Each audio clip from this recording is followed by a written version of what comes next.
Join us in the Bear Den, a real-life, real-love podcast celebrating the joys and challenges of parenting, family dynamics, and unconditional love.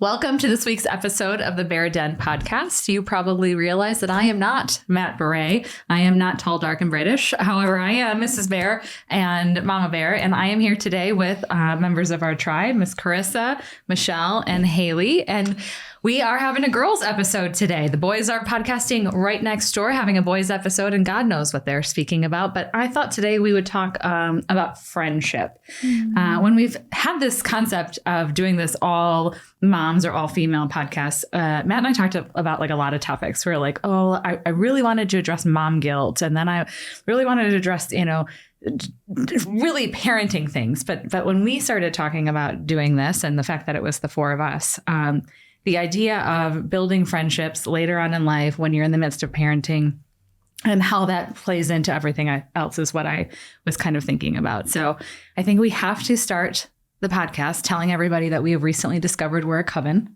Mm-hmm. Yes. And some of us have recently discovered what a coven is. Yes, I liked it.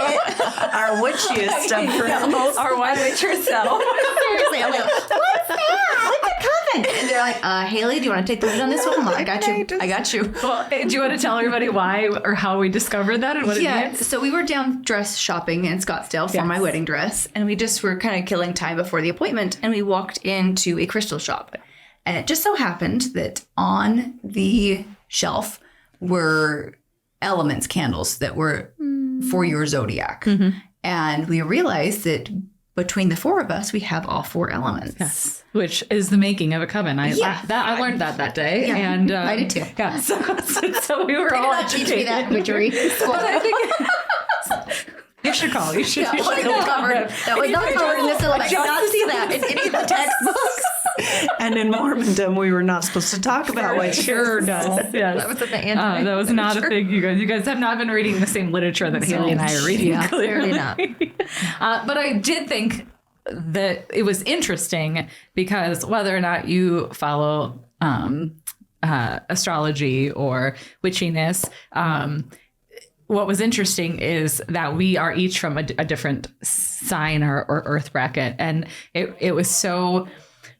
It reminded me so much about how different we are, and yet or somehow together we make this like perfect little puzzle or coven. Mm-hmm. And so I think we should probably talk about that a little bit. We've been friends, but now like 18 and a half months, I guess, we're coming on, or that's when we kind of started. That's when we met. Yeah. And there are people who meet us that don't believe that that's only how long we've known each other. Yeah, most people think we've been friends for ages. Yes. And especially when I came into being friends with the two of you, I thought you guys had known each other for freaking like a year at least. Mm-hmm. And like, oh no, we just met like 2.5 months ago. Yeah, absolutely. And then yeah, when we met in September, or it was September, right at the retreat, and then we came together. We got together again in February, I think for B1 last year, right? Mm-hmm. And it was just like, okay, this all fits. We're all meant to be. But when I was thinking about it, because we were so excited we're all going to be in the same place, all 8 of us, for 60 minutes. I was trying to think the last time that happened. So Michelle's birthday, and then Matt's birthday, right? Or no, the Summerfest. Yeah. And Lake Powell. Okay, so there were more than, There's just always, usually it's us that can't be there. Like we have a dancer or this or that. And so we are not always at all the things. I thought it was just but you, John. It feels segue into mom guilt. It just feels so good though when we are together. And I get, like I was saying, I think on our text the other day, like I really do get separation anxiety, like leaving out of town, especially like leaving Marley. And we were just on a trip last week and one before that for dance. So that to think about leaving it again makes me just like, oh my gosh. But to know that I was coming and was going to be with you, all of you, like just made my heart so happy. Yeah. Well, and I think the segment of that, because it's what's interesting is we've been struggling with it because we are here this weekend and then we're gone again next weekend on a work trip. And then you have been struggling with that recently with the kids. And I know you're with the kids. Like, I guess we ended up talking about mom guilt. But how do you handle that? Or how should we handle it? And I don't know, maybe the conversation is about the kids, or maybe the conversation is about it's hard having your people live somewhere else. Yeah. I think both. As far as just vacationing and like leaving, we are leaving for New Zealand in T-minus like 3 hours. 35 minutes. 35 minutes after this podcast we are. And we're missing two big things for Isabel. We're missing her cheer national competition in California, and we're missing her birthday. And this trip wasn't one, we didn't really have control over the dates. We're going for Nick's sister's wedding. And so it was all kind of for that. There wasn't any like, oh, well, maybe we can like come a little later. We can come, like everything happened to fall right during the wedding stuff and all of that. And I had an inkling that she was maybe upset about it. I talked to Nick about it, and then he talked to Melissa when he was on a run. And she's like, it's fine for her to have that upset over these things. She said, I think it's just a conversation to have with her about, hey, we're really sorry it just didn't work out, but we're here for you every like 364 other days of the year for anything that you need. We're always here for you. And it's okay for you to be a little hurt or a little bit upset, but it doesn't mean that we don't love you or that we love you any less. And I think that's where it's hard for parents is for us to observe or witness our children being upset because of maybe a choice that we made because it's uncomfortable and we don't like to be uncomfortable. But it's hard because you also want them, and you and I have talked about this quite a bit, like you want them to be able, they have to experience some hard, right? But I also don't want it to be for me, but I certainly don't want it to be for anyone else. Yeah. Well, even the big, like full schedule, I don't know that I feel a lot of mom guilt of being away. It's more, I have a low capacity for socializing. And so when it's with you guys and when it is with people that I love, it's easy because it's comfortable to me and it's still home to me. Yeah. But when it's, these trips that are more difficult, that I have to, it takes effort for me to be in, it's harder because I am home with my kids 24 hours a day, 7 days a week, most of the time. Right. I don't feel a lot of guilt from leaving them. Right. And they'll complain about it. And, you guys are always gone. You're always on trips. And I'm like, no, you're not. Yeah. You get me 24/7. Like you need to be in other families to say that. Yeah. But, No, that's fair. What about like how like building these friendships, right? So I think there's so many intricacies of this, right? First of all, I think we're between the 8 of us, 8 large personalities, right? Varying personalities in 3 different cities. I mean, 4 if you count that you guys live halfway across the mountain. Might as well. I know. What has that been like for you guys? Like, what have the thoughts? I mean, I know the thoughts that I have sometimes. What have been the struggles or the relief in it, or how? I mean, somebody share about that. Well, I would say for me, I can admit, like very slow in relationships, as you know, and I take my time. Karissa just followed me on Instagram like a month and a half ago.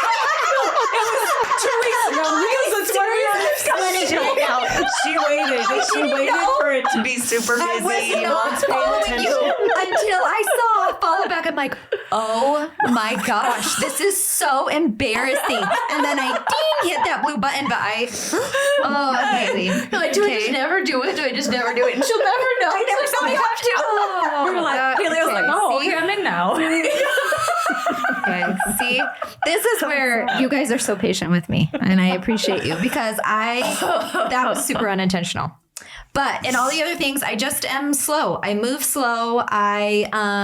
Because I don't want to. I I think probably scared a little bit. I don't want to invest if I don't feel like it can really be something long term. I don't like to commit to things that I know won't serve me long term. So I'm usually very tentative. And I would say, I think you had said like you're a driver in life. I think you're a driver in this friendship. I mean, I think we all can take it to a vote. Andrea's the driver. And I think you are collectively, but also individually. And that's one of the very best things about you. Because you just are always like, come on, Karissa, come on. You know, just like not giving up on me. Like you reach out to me way more than I reach out to you. And it doesn't mean that I don't care at all. I just am not very good about that. Sometimes I'm just in my own world or whatever. And I appreciate you being secure enough in yourself that you can say like, I know this doesn't mean anything about me, that she's not replying to my Marco. I said the other day, you know, I'll just reach out again. Right. I really, really appreciate that. No, I appreciate that. And I think we all have it, right? Because just as much as you appreciate that I do that, there are times where I'm like, oh, am I forcing these people to be friends with me? Like, am I not giving them a choice? And we went through that pretty early on. I think, like February last year, we were like, Are she not, you know, am I too much for her? And we're thinking the exact same thing. And finally we were like, okay, listen, bitch. If you have a problem, you're going to need to tell me. Because I'm not going anywhere. I'm just going to move forward. Yes. And that, like, there comes a point, I think, that you have to get that way, but it's scary. Like you and I had some of the same things. I was like, listen, you know, I'm going to love Dick forever, but if that doesn't work out, like, you're coming with me. Like, we're going to fight really hard for Haleigh, actually. We actually had that conversation last night at dinner. And Mark was like, Nick's like, well, I guess we'll always have Mark. And Mark's like, bro, I'm taking Haleigh. And Nick's like, she gets my jokes. Said amen to that. Yeah, we need a driver. It's so good. For sure. And I honestly, before meeting all of you, like I was very much, I'm not investing in relationships at all with females because I just, they were too hard. And I felt like I was too, I don't know, like abrasive, I guess, or too overbearing at times. And I didn't know how to keep that balance. And so. We'll talk about that because we're all like roughly 40.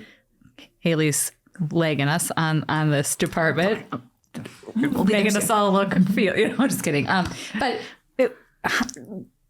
how did it take this long to get to this point?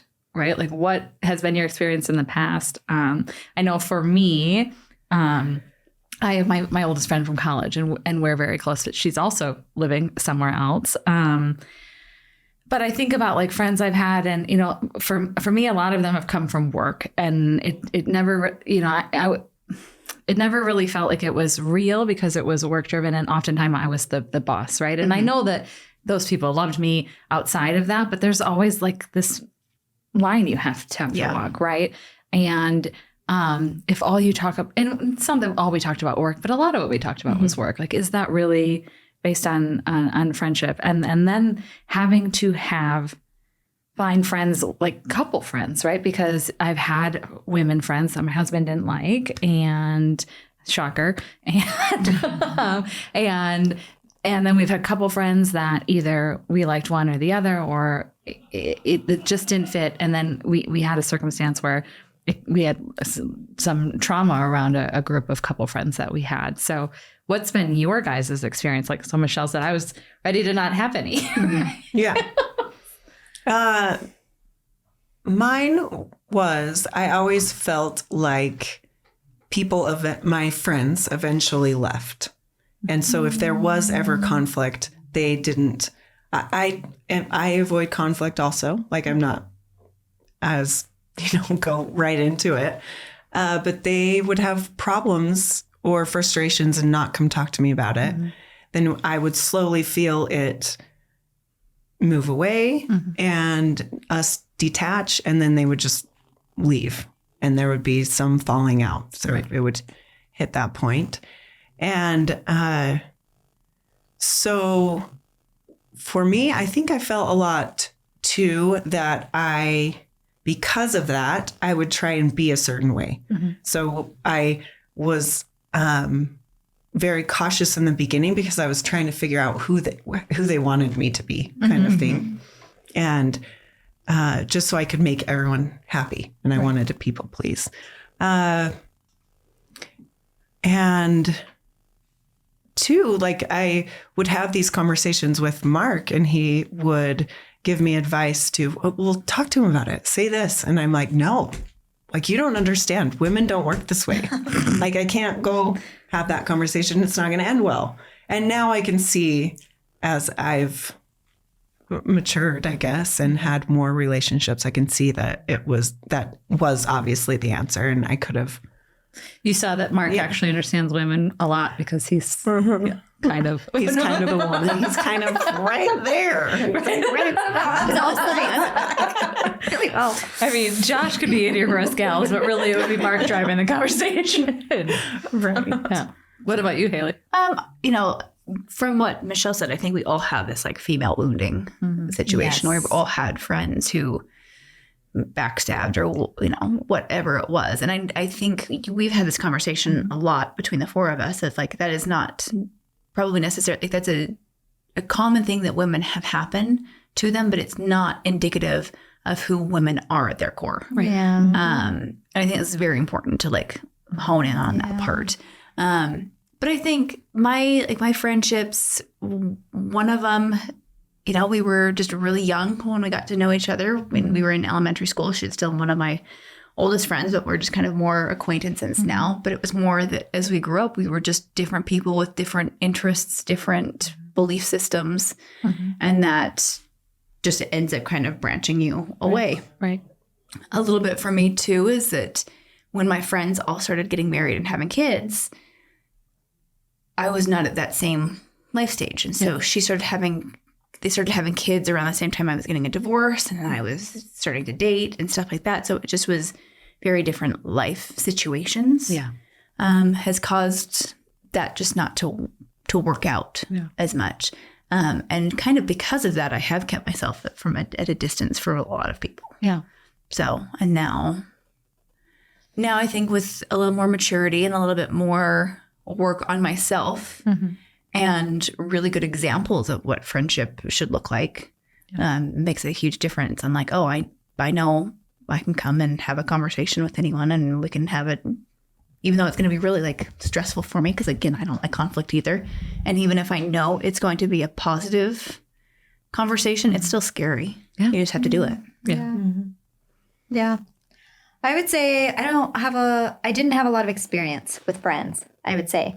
I had the belief, maybe because of what I saw around me, like when you get married, like you're a mom now and you do that, and your husband is your friend, and like you don't really have friends. So that felt very normal to me. I didn't see that very much.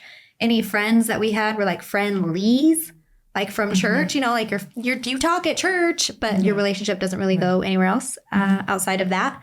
I had a lot of friends at high school, like a huge group of friends, and I always felt alone in a crowded room. Like, even though we knew each other our whole lives, we did not really know each other at all. Yeah. And so I lacked, there was this authenticity piece that I really didn't have with anyone. And the few people that I did kind of throughout time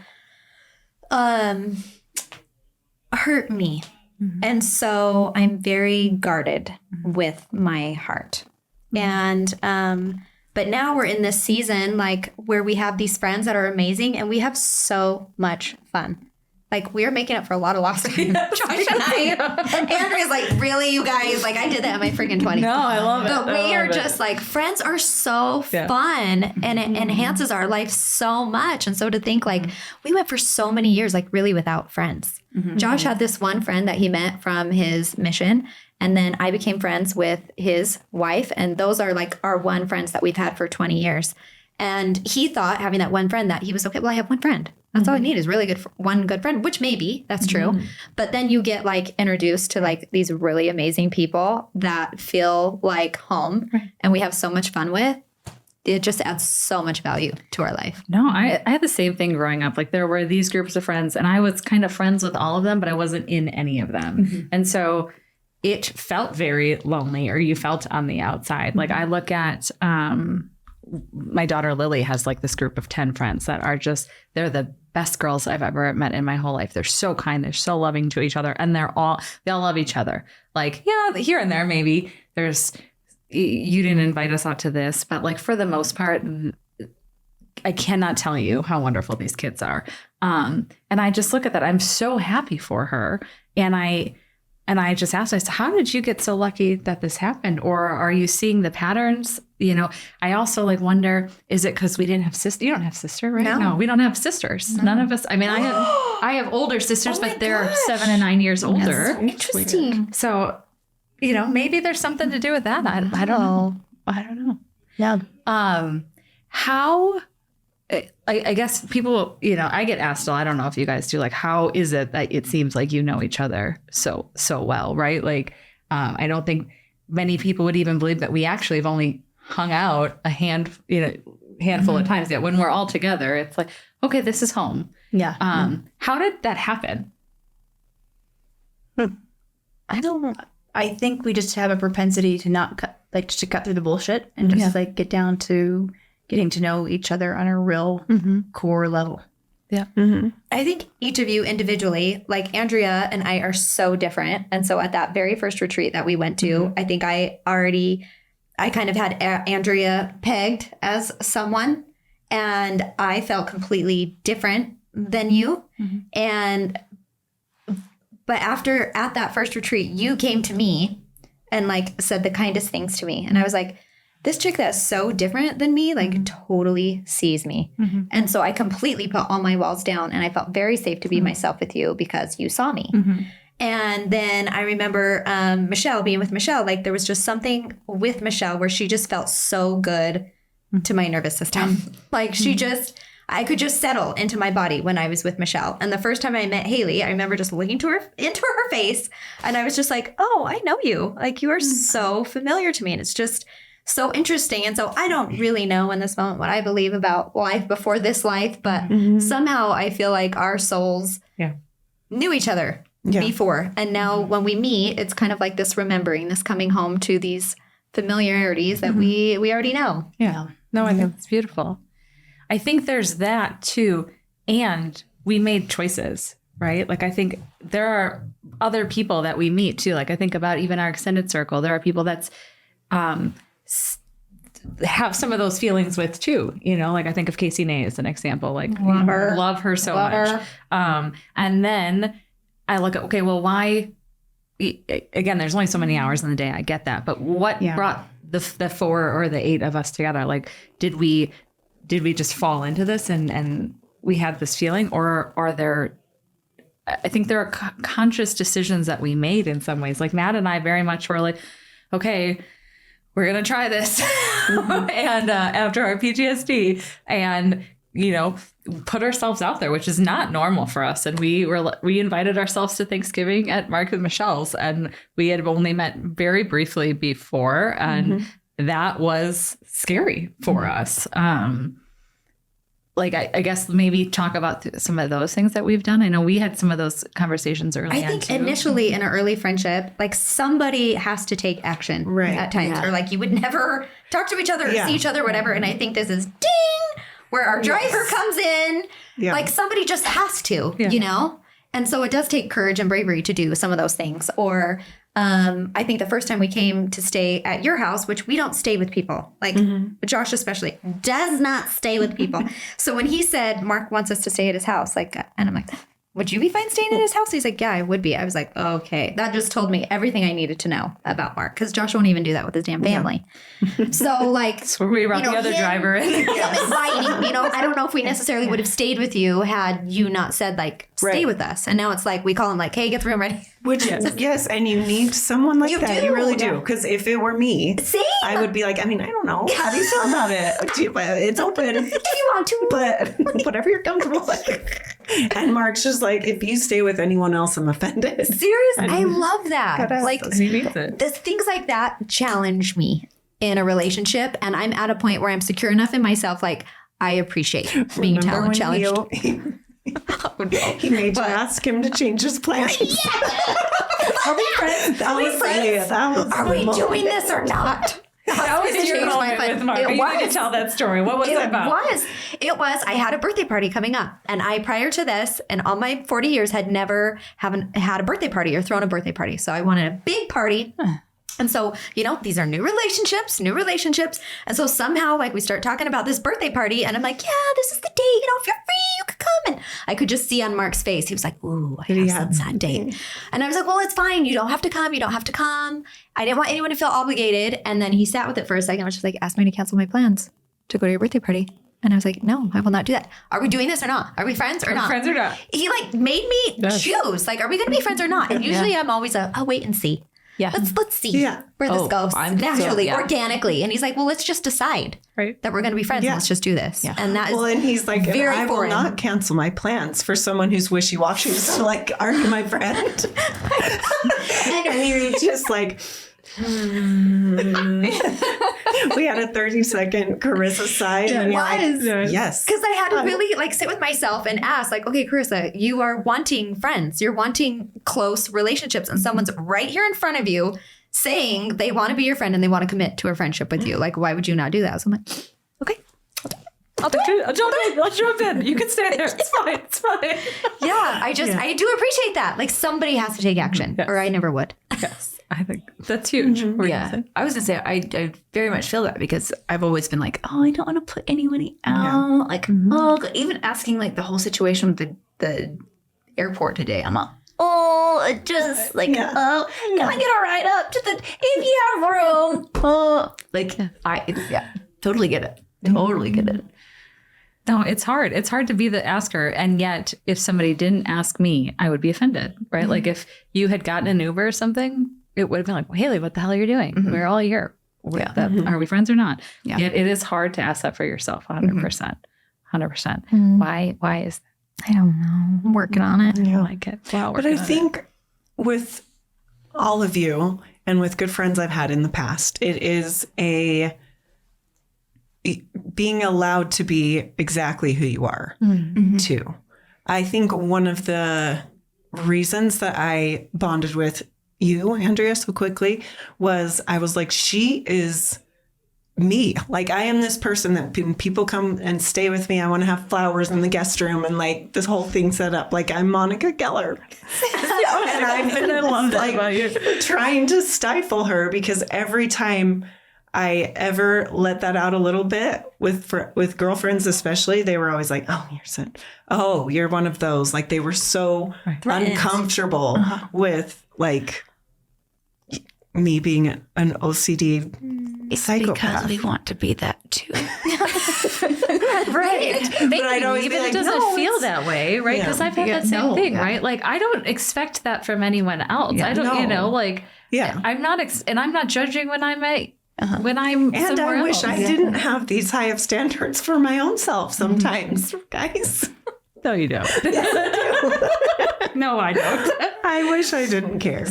Yeah, and I wish I had more of that. And so I'm not saying that that's why that they get all like judgy and weird about it. Yeah. That it might be a jealousy thing, but for me, I'm like, oh God, I like Michelle and Andrea. I want to be the person like writing the Excel spreadsheet for we made Nick do it for this New Zealand trip, and I'm like, we are gonna fucking do this because I am tired of like looking for this damn paper that has floated all over the house. The cats have chewed on it. I am done. I'm only going to be here for 4 days. And I text Andrea and I'm like, can you just send me your packing list Send me for the this spreadsheet. weekend? Like, what do we need? Like, what do we? But we can't. You very helpful. can't have the same person. Like, there couldn't be 4 people trying to do the Excel spreadsheet or planning. Right. Like, and I think that's the magic. I think in all of this, right? Because it is.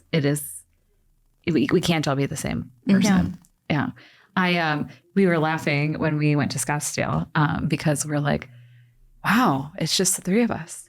We can get a word in edgewise because we're married to 3 really big personalities. And we loved that about them. But it was just like, okay, it's real quiet here right now. Yeah. And there's something really beautiful in that quiet, right? I think that's one of the things with you and I. Like, if you find someone you can be still with and comfortable with, like, that is something really, really, really special, I think. And so the fact that we even have that, which it's really amazing. I do think there's something with being in the same stage of life too, though. Like to your point, your friend who was having babies while you were entering the single scene, like it is difficult to align your lives that way. Definitely. I think we got very lucky that we all have a child that's, how old's Rockwell? Rockwell is 12. Okay. So I thought we all had an 11-year-old, but no, I guess we're all within Within a real year, close. yeah. Yeah, real close numbers, which is amazing. And they all get along really well. Like it's so cool to see that, like when everyone was up for Summerfest, like having them all together was really special to me.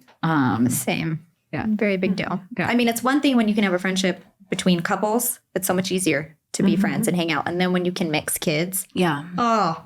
So to see Marley especially like just feel that was comfortable so sweet. and at home and want to go just like completely melted me. Yeah.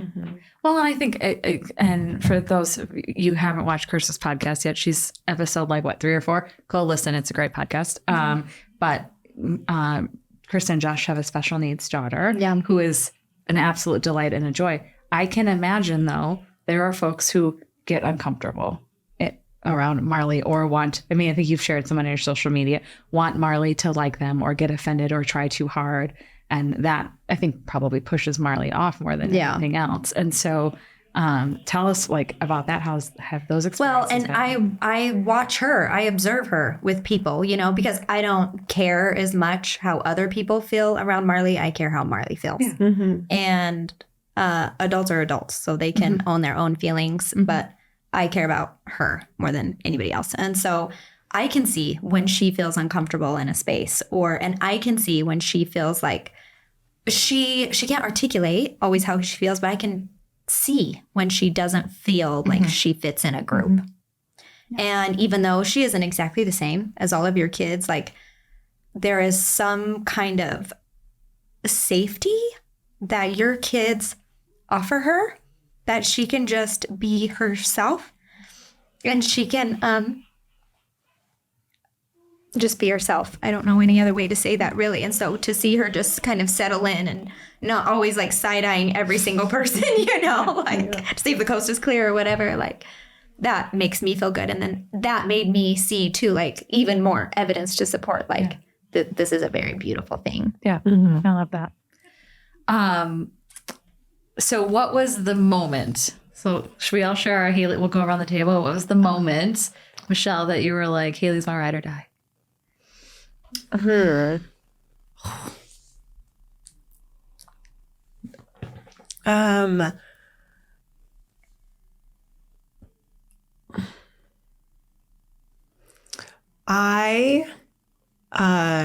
really had walls up when Haleigh and Nick started dating. And it was just because I was so frustrated with Nick. And I just thought, there's no freaking way I'm letting another girl into my heart. And then he's going to mess this up again. And so I just had a hard time. And I don't remember a specific moment, but I remember your kindness to him. And that was when I knew that you were safe and I knew I could trust you, because he, despite all his faults that he could have, like I wanted him to have someone who was just kind to him. And you always have been. Thank you. So. I got really protective of Haleigh really early on, even before we were really close. I mean, I got really mad at Nick for a comment he made that kind of dismissed you. That I was like, "This is super disrespectful. What the hell are you doing?" So I was like, "Okay, what's that coming from? That's something." And then New Year's last year, or 22 to 23, Nick and I were having a conversation, and I just firmly in my heart was like, "Okay, I already know I'm going to be friends with this man. I already know he's a good man. He may piss me off to no end, but I know those things. And so I am going to hold him accountable to be the person that I know he actually is." And if I see this with Haleigh, and I see that he's choosing her, and I see that she's good for him. And so I'm going to hold him accountable to that and believe him when he says that he loves her or wants to be with her. And so I think at that moment, that's when I started to really invest in you and in the friendship there. Partially because it was easier to invest in you than it was in him, because there were still times I wanted to smack him. I love him, but I want to smack him. Not as much anymore.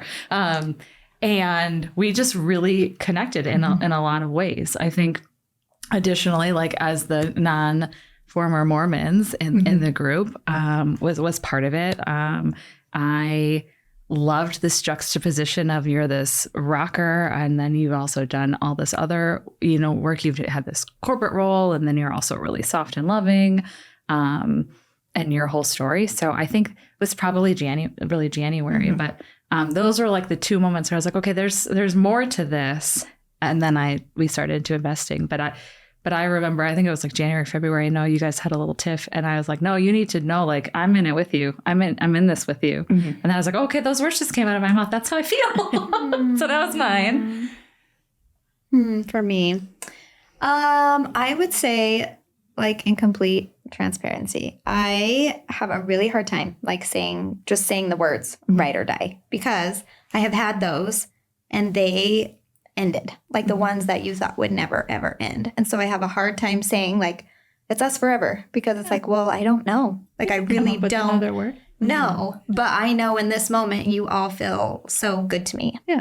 And I know that I want to show up more for you in the ways that you show up for me.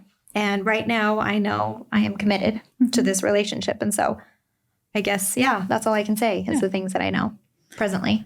I want to lean into that and say, too, I think there's not too many people think there's tit for tats in relationships, whether it's friendships or marriages. Like, I don't think you have to show up, or at least for me, I'm not going to speak for you ladies. You don't have to show up the way that I show up for you. You have to show up the way that you show up in the world and in friendships. Does that make sense? I just don't want it to feel like not even, which it doesn't have to feel tit for tat, but I just, in previous relationships, I want the energy exchange to be equal. It doesn't mean it has to look exactly the same, but when it's always one person coming at the other one, it's like, well, shit, I need to step it up, because I do care. I really do care. And I just barely followed you back. And So she just admitted that was on purpose. It was like so embarrassing. I laughed so hard. We did. We laughed so hard over that. I really was hoping you would see that.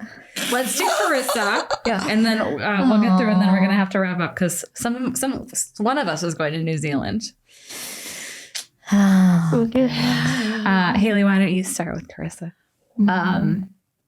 Well, I will say the first time I met, I think Karissa and I have only really we've already been in the same vicinity room together for maybe 3 or 4 times. Yeah. So I think our relationship probably has been like the slowest build in that way, but kind of asked you to marry us the first time I met you. So I mean, just a little bit. I guess that was the moment. That was an easy moment. Yeah. We're like, That felt good. we both had the same or like a similar phases of the moon tattoo. Yeah. And so Nick already was like, oh God, like these two are going to be like 2 peas in a pod. And then we met, and it was just the vibes were there. And I'm very much in the same boat as you. I have a little bit more difficult time like reaching out. Like, I'm very introspective and very like internal. So the thoughts are always there, but it's like the actual like doing the action is a little more challenging sometimes. But yeah, I think that was definitely it. Yeah. So we met at the first retreat, and I don't think we even had any exchange or spoke with each other. And I'd see you on the calls, all that. But you and I really first met, to me, in Brazil. And I just I know where we were. Best night ever. And we couldn't even look at each other, and we just giggle. And I across just the loved tables. you. I just loved you. And at the same time, and I'm sure you get this a lot, like I had heard all these things about Karissa, like she's this energy healer, and she's a psychic, and she's a medium, and she's gonna read you like a book. And so I was just like, okay, is my like, am I calm? Do I seem to myself? Do I, what do I, how do I behave in front of this? And I remember one night with you and Courtney Morrow when we were sitting out by that fire. And I was just like, these two like are trying to just figure me out. And I'm just like, there's nothing to figure out. So then my next experience was at our house about a month later. And I was sitting with you and we were just holding hands and you just said to me, your nervous system is just so calm. And I was like, that is the best compliment I could have possibly got from you. Well, like, first she said thank you, and then she's like, what does that mean? What does that mean? I appreciate that. So what does that mean? And I love that because you gave me more confidence in that moment. And I think that is what you do, is you really do see people and you can instill that confidence in them. It's so interesting to hear you talk about yourself sometimes because I'm like, I don't feel you like that at all. When you're like, I'm wound tight, or I'm like, that feels so untrue to me. Like, I don't know. You don't feel like that to me. You just feel very like settled and calm and confident and secure. And I don't know. Well, thank you. I feel good. Settled. No, I feel both. So that's probably why. There you go. You feel both. You feel the good ones. Yeah. Yeah. It's all like that. So we met at the first retreat also. And during my breath work, I had this experience where I knew you were going to do this sound healing for me, which is not something that has had existed in my vocabulary before that moment. And I told you, and I was like, I shouldn't tell her this, but I'm me, so I'm going to do that. And then it was kind of like nothing, it was like, okay, that's going to happen, but it wasn't like dwelt on or anything from there. And then you guys went to Brazil together and you were coming to stay at the house. And I was nervous. I was like, okay, I'm like diving into this relationship with Michelle. Am I too overbearing? Like now she's going to find other friends. Like, is this too, like, it was a little uncomfortable. And that's, I think, when we had our moment. And then we were all together at the house and it just felt right, felt good. But I think it wasn't until really like your birthday party that I was like, oh, okay, this is more is not less, right? And that we can do this. But I had some hesitancies around that because I am so different. And as the driver, like we've talked about a lot about this, like in your experience feeling too small in life, and I have felt too large in life. And to be able to have those conversations and grow with you has been really great. But it all kind of culminated together during Matt's birthday journey when you were doing the sound healing for all of us in our house. And that was the moment I was like, okay, this is like, that's when the magic settled in, I think, for me. Mm-hmm. Yeah. That was lovely. That whole weekend. It's beautiful. Okay. I'm going to go first for Michelle and then we'll go around. And then we're going to wrap up real quick and say happy birthday and safe travels. I immediately felt comfortable with you on the drive up to the retreat. And I was like, okay, we're here with each other, even though you knew other people. But I was like, okay, I know someone. But I really wasn't. It wasn't until when we came up for Thanksgiving, and then I was like, okay, this woman thinks like me. This woman, like I respect this woman. I get this, and it just fit right. Like there aren't many places in the world that you can just sit and be comfortable and not have to be on all the time. And that's immediately how that felt in your home and with you and the kids and Mark. But I really think it was probably more kind of around the same time, like that January, February timeframe where we were like, okay, we're going to test each other. And then we committed.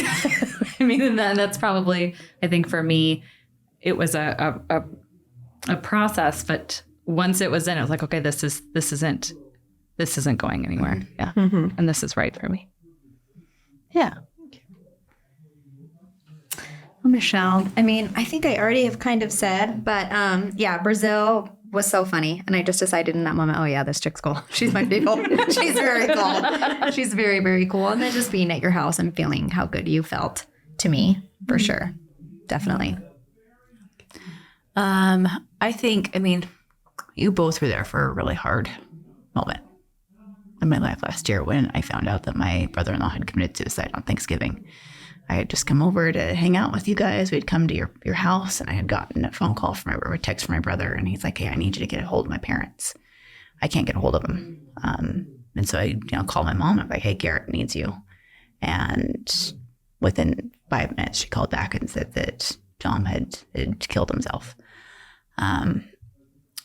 And so for you guys both of you, for me to witness me in that moment, like that was like, oh, okay, these people are either going to like be there or not. And you both definitely were. But I think March for Nick's birthday in Sedona was a really powerful time. I think we had really connected in January or at New Year's, and that was really beautiful. But Nick's birthday was the time where I was like, okay, these are definitely my people for sure.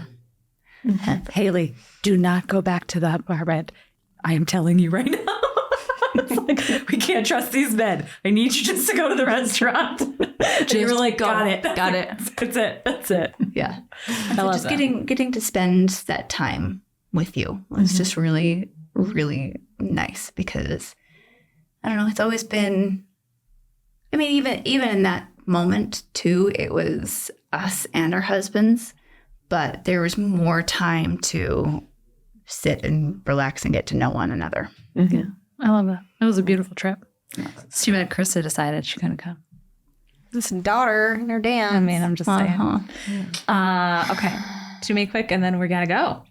Andrea, you at that first retreat, when you saw me, I was like, oh yeah, I love this chick. And then something, I don't even know if I can pinpoint it to a certain time, but something internally shifted where, I don't know. I just wanted you in my life, and I wanted to have a friendship with you. And it felt more genuine than just like because we have to or something. Not that we have to, but because our husbands are friends or whatever. Right. You know what I mean? So that has felt really good. Yeah. And I can't pinpoint it to a time. No, and I think when Matt and Josh fell in love, I was like, see, I told you. These are well, and Josh was like, oh, I totally knew you. I loved you. And Matt's like, what? He had no idea. I was news to Matt. I love that.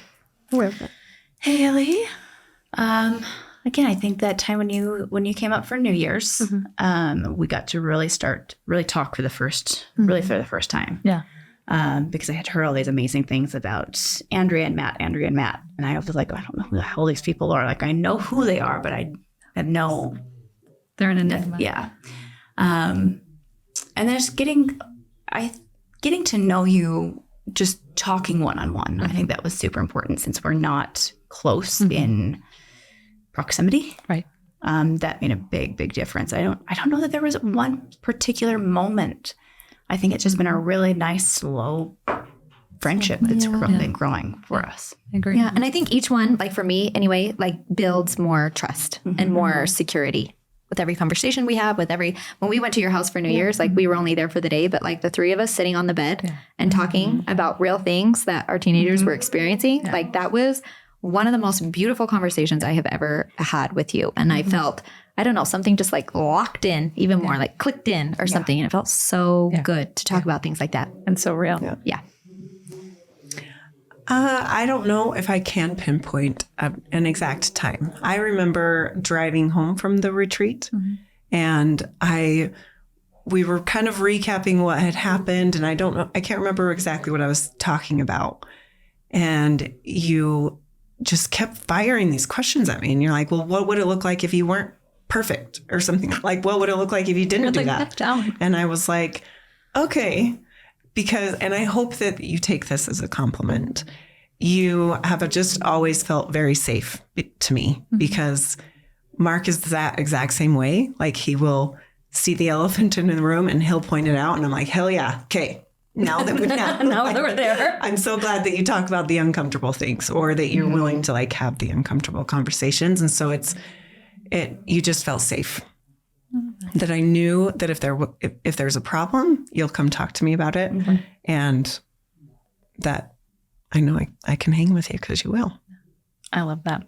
Okay, ladies, we need to go because we need to get on an airplane and go dance our hearts out. Yeah. Thank you for coming, Andrea. Thank you. Happy birthday to our driver. We love her. Tribe, our little coven, pack. our little squad was beautiful and pretty much the perfect birthday present that we all at least got to be together for a little bit. So Yes. thank you. Love it. Love you all. Love you. Thank you for listening to the Bear Den podcast. Please click subscribe and get the updates for our new episodes. And if you feel the need to reach out, you can reach me on Instagram @TheBritBear.